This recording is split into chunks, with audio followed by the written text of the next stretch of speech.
అందరికీ నమస్కారం. వెన్నెల్లో చందమామ కథలకు స్వాగతం. ఈరోజు కథ భైరవ శాస్త్రి. పూర్వం కళింగ దేశాన్ని మణిభద్రుడు అనే రాజు పరిపాలించాడు. ఆయన మంత్రి ఇందుశర్మ చాలా తెలివిగలవాడు.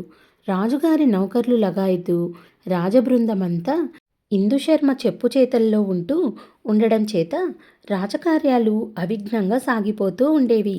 రాజుగారికి కాలక్షేపం చేయటానికి గాను భైరవ శాస్త్రి అనే ఆయన ఏర్పాటయ్యాడు.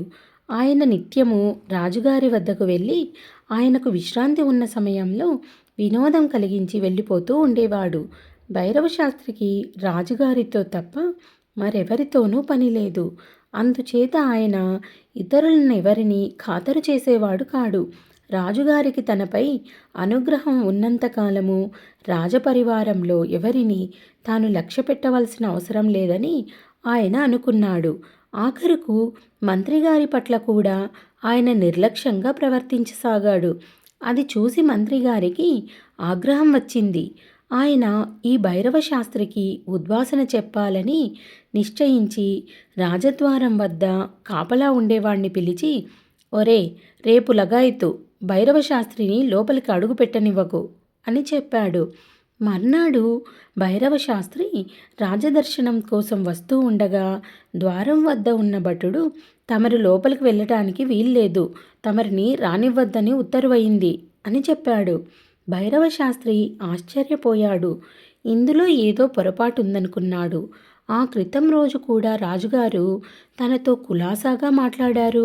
ఇంతలో ఏమి జరిగి ఉంటుందో ఆయనకు అర్థం కాలేదు. మహారాజా, నాకు ఎందుకు ఉద్వాసన చెప్పారు?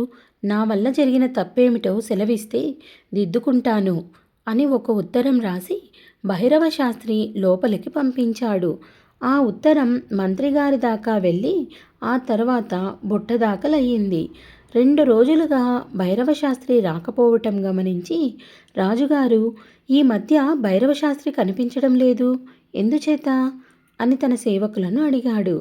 ఎవరిని అడిగినా తమకు తెలియదన్నారు. ఈ ప్రశ్న మంత్రిగారి దాకా వెళ్ళింది. ఆయన వచ్చి రాజుగారితో, మహాప్రభు, భైరవ శాస్త్రి కాయిలా పడి నిన్న రాత్రే మరణించాడు. ఆయనకు అంత్యక్రియలు కూడా జరిపించి వచ్చాను అన్నాడు.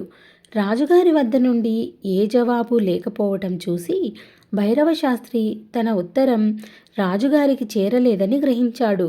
నాకు రాజప్రాంగణంలో మిత్రులెవరూ లేరు. రాజుగారు బయటకు వచ్చినప్పుడు ఆయనతో నేరుగా చెప్పుకుంటాను అనుకుని ఆయన అవకాశం కోసం ఎదురు చూడసాగాడు. ఒకనాటి సాయంకాలం రాజు, మంత్రి, ఇతర పరివారము గుర్రాలెక్కి వ్యాహాలకి బయలుదేరారు. రాజుగారికి అంత దూరాన భైరవ శాస్త్రి కనిపించేసరికి ఆయనకు ఎక్కడ లేని ఆశ్చర్యము కలిగింది. మంత్రి, అడుగో భైరవ శాస్త్రి, బతికే ఉన్నాడే, చనిపోయాడంటివే అని రాజు మంత్రిని అడిగాడు. మంత్రి ఏమాత్రము తడువుకోకుండా, అవును మహారాజా, భైరవ శాస్త్రి భూతమయ్యాడు అన్నాడు.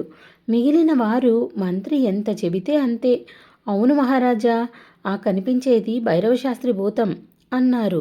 ఈ మాటలను భైరవ శాస్త్రి విన్నాడు. ఆయనకు తన బుద్ధి పొరపాటు తెలిసి వచ్చింది. ఆయన ఒక చీటీ మీద రాజుతో పాటు పరివారాన్ని కూడా సేవించాలి, కేవలం రాజును మాత్రమే సేవించరాదు, పరివారం అనుగ్రహం చాలనందున భైరవుడు బ్రతికుండగానే భూతమయ్యాడు అని అర్థం వచ్చేలాగా ఒక శ్లోకం రాసి పెట్టుకొని రాజుగారు ఇంటికి తిరిగి వెళ్ళేటప్పుడు ఆయన చేతికి అందించాడు. అది చదివిన రాజుగారికి జరిగిన సంగతి అర్థమయ్యింది. ఆయన తన మంత్రితో, భైరవ శాస్త్రి పోయాడని, భూతమయ్యాడని నాతో అబద్ధాలు చెప్పారా అని అడిగాడు. మంత్రిగారు జరిగినది జరిగినట్టుగా చెప్పాడు. ఒక విదూషకుడి కోసం సమర్థుడైన మంత్రిని పోగొట్టుకోలేడు గనుక రాజు మంత్రిని ఏమీ అనక భైరవ శాస్త్రిని తిరిగి కొలువులో పెట్టమని మాత్రం అన్నాడు. భైరవ శాస్త్రి కూడా ఈసారి మంత్రికి, ఇతర అధికారులకు తగిన వినయ విధేయతలు చూపుతూ రాజుగారి సేవ చేశాడు. కథ సమాప్తం. ఈ కథ మీకు నచ్చిందనుకుంటాను. నచ్చినట్టయితే లైక్ చేసి, షేర్ చేసి మా ఛానల్ను సబ్స్క్రైబ్ చేసుకుంటారని ఆశిస్తున్నాను. Thank you.